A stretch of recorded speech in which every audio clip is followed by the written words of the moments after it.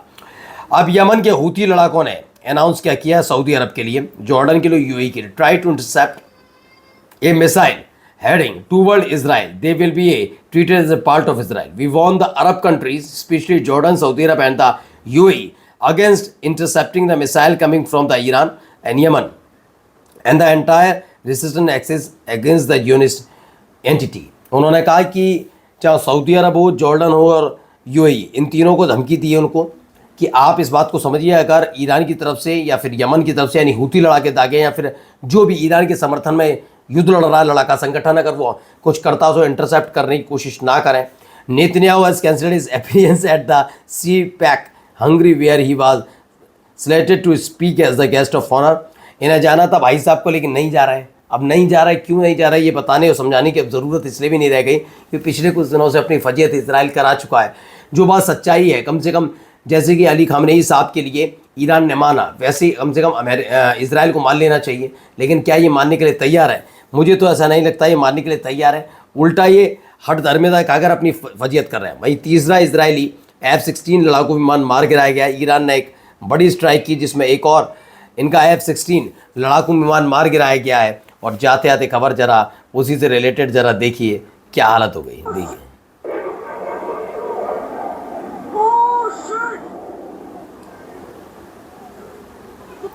जी हाँ, इसी को लेकर दावा था Islamic Revolutionary Guard Corps and enemy Israeli F-16 fighter jet was shot down.